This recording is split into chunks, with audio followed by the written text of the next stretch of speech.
Hello everyone, అందరూ ఎలా ఉన్నారు? సో ఈరోజు అయితే సాటర్డే అన్నమాట.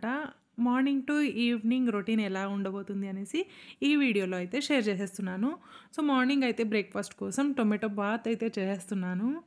సాటర్డే స్పెషల్, ఇంట్లో అందరికీ నచ్చుతుందన్నమాట. దాంతోపాటు నా దగ్గర ఫ్రెష్ బఠానీ ఉంది. ఫ్రెష్ బఠానీ లేదా ఫ్రెష్ అనప గింజలు ఉంటే డెఫినెట్గా ఈ టొమాటో బాత్ లేదా పలావ్ చేస్తూనే ఉంటాను.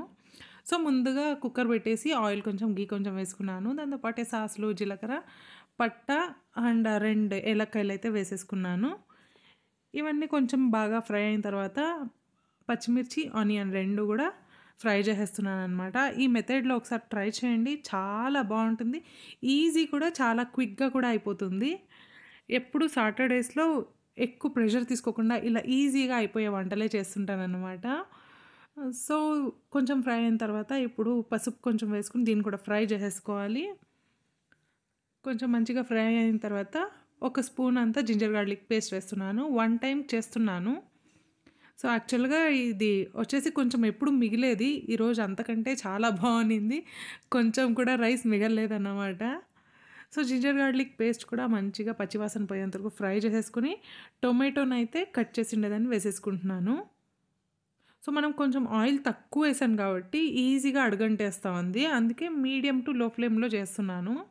సో టొమాటోలు ఈజీగా కుక్ అవ్వాలి అంటే మనం సాల్ట్ యాడ్ చేయాల్సిండేదే కదా. కొంచెం సాల్ట్ అయితే యాడ్ చేసేసాను. సో ఇప్పుడు ఈజీగా మ్యాష్ అయిపోతుంది. ఎంత బాగా అడుగంటేసింది కదా. సో అది తక్కువ ఆయిల్ యూస్ చేస్తే ఇదొక్కటే నెగటివ్, ఇంకేం ఉండదు. టేస్ట్ కూడా హైలైట్ ఉంది.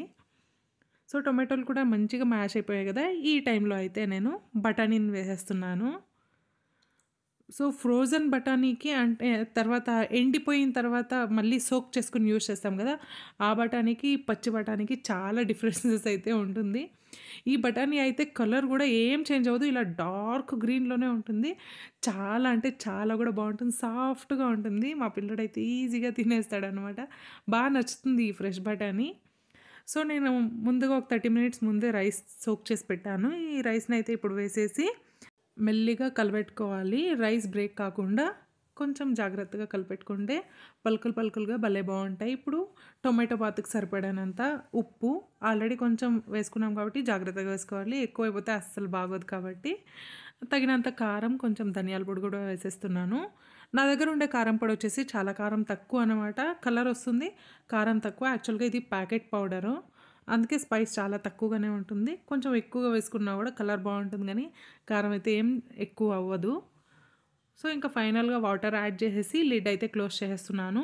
ఇలా కొంచెం ప్రెషర్ పోయిన తర్వాత మనం విజిల్ వేసామంటే బ్లాస్ట్ అయిపోతుంది కదా కుక్కర్, ఆ ఛాన్సెస్ అయితే తక్కువ ఉంటుందన్నమాట. అంటే ఫుడ్ ఏమైనా స్టక్ అయి ఉంటే అది పైన గాలి రాదు కదా, అప్పుడు మనం క్లీన్ చేసుకోవచ్చు. సో ఇంకా కొత్తిమీర యాడ్ చేసేది మర్చిపోయాను అనమాట. సో అందుకే ఇంకా కొత్తిమీర కూడా యాడ్ చేసేసి మళ్ళీ ఫ్లేమ్ని అయితే హైలో పెట్టేశాను. ఒక 2 విజిల్స్ అయితే సరిపోతుంది. చూడండి ఎంత డెలిషియస్గా కనిపిస్తుంది కదా. బిర్యానీకి ఏమాత్రం తీసిపోకుండా కనిపిస్తూ ఉంది. చికెన్ లేదంతే. సో ఫైనల్గా ఫుడ్ రెడీ అయిపోయింది కాబట్టి ఇంకా నేను దోసకాయలు అయితే కట్ చేసి పెట్టాను. పక్కలో పెరుగులో కూడా కొంచెం దోసకాయలు అయితే కట్ చేసి వేశాను. ఇక్కడితో మా బ్రేక్ఫాస్ట్ అయితే ఫైనల్గా రెడీ అయిపోయింది. మంచిగా తినేసి కొంచెం రెస్ట్ తీసుకునేసి ఆఫ్టర్ 1 అవర్ మా ఆయన వర్కౌట్ అయితే స్టార్ట్ చేశారు. టీవీ చూసుకుంటూ చేస్తారనమాట, అందుకే హాల్కి అయితే తెచ్చేసుకుంటారు. అయిన తర్వాత ఇంకా నేను కూడా చేస్తానన్నమాట. ఇంకా ఈ టైంలో మా పిల్లోడైతే బోర్ ఫీల్ అవుతూ ఉంటాడు కాబట్టి ఇంకా ఇక్కడ కూర్చొని టీవీ చూసుకుని ఆడుకోలేడు, కొంచెం స్పేస్ తక్కువ అనిపిస్తుంది తనకి. సో అందుకనేసి తన రూమ్లో అయితే ఆడుకుంటూ ఉంటాడు. ఇక్కడ చూడండి, ఇది వచ్చేసి వరలక్ష్మి పండుగకి అనేసి ఈ కప్స్ తీసుకున్న ప్రసాదం ఇచ్చేకి కొన్ని మిగిలినాయన్నమాట. నేను పెట్టుకుంటే లాస్ట్ టైం బయటకు తీసాను, అప్పుడు నుంచి తనే ఆడుకుంటున్నాడు. ఇంకా తనకే ఇచ్చేసాను. సో ఇప్పుడు దీన్ని ఇలా పిరమిడ్ లాగా పేర్ చేసి గన్లో షూట్ చేస్తున్నాడు. సో ఇలా టైంపాస్ అయిపోతుంది అనమాట మా పిల్లోనికి మేము వర్కౌట్ చేస్తున్నప్పుడు. సో చూడండి బాగా ఆడుకుంటున్నాడు కదా. ఇంకా ఈవినింగ్ అయితే అయిపోయింది. బ్లాక్ కాఫీ తాగమని బ్రెయిన్ సిగ్నల్ ఇస్తూ ఉంది. సో బ్లాక్ కాఫీ అయితే పెట్టేసుకున్నాను. కొంచెం ఏం లేదు, కొంచెం కాఫీ తాగితే యాక్టివ్గా ఉన్నట్టు అనిపిస్తుంది. బాగుంటుందన్నమాట. ఇది కొంచెం అలవాటు అయింది. సో కొంచెం కోకోనట్ ఆయిల్ కూడా వేసేసుకున్నాను. మంచిగా కలిపేసి సిప్ బై సిప్ తాగుతూ ఉంటే చాలా టేస్టీగా ఉంటుంది.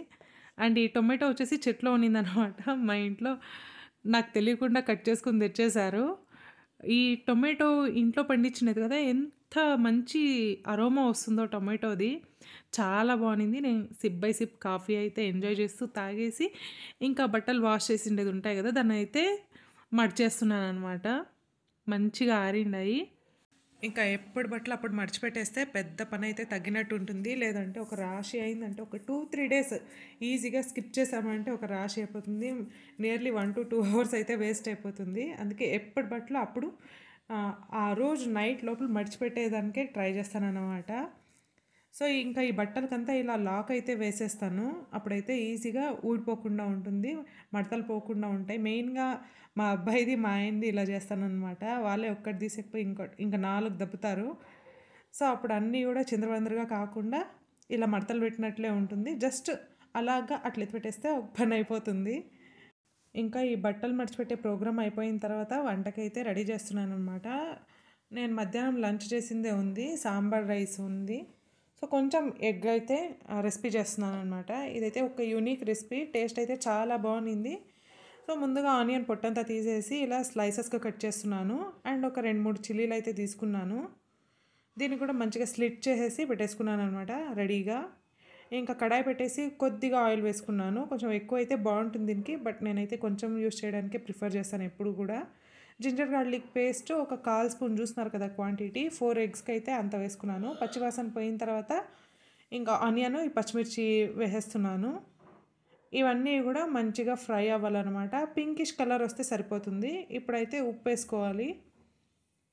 సో, ఉప్పేసిన తర్వాత ఒకసారి ఇలా మిక్స్ చేసి ఇలా ఈవెన్‌గా స్ప్రెడ్ చేశాననమాట. కడాయి ఉన్నంత సైజ్ వరకు.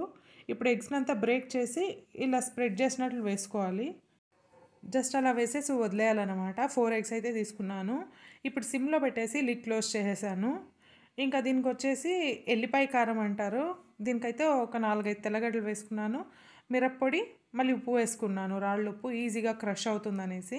దీన్నంతా కూడా ఒక పేస్ట్ లాగా నుజ్జుగొట్టుకోవాలి.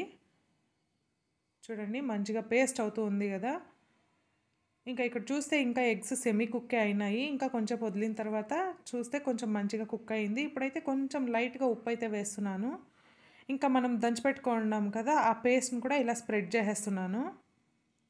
మొత్తం ఎగ్స్ మొత్తంకి స్ప్రెడ్ చేసుకోవాలి. తినేటప్పుడు టేస్ట్ హైలైట్‌గా ఉంటుంది. దీనికి పేరు మా ఇంట్లో ఎగ్ పిజ్జా అని పెట్టారు. అండ్ ఫైనల్‌గా కొంచెం కొత్తిమీర అయితే చల్లేసుకున్నాను. టేస్ట్ అయితే నిజంగా చాలా బాగుంది. ఇక్కడ చూస్తున్నాను ఎగ్ ఇంకా ఏదైనా పచ్చిగా ఉందా అనేసి. అంతా మంచిగా కుక్ అయినాయి.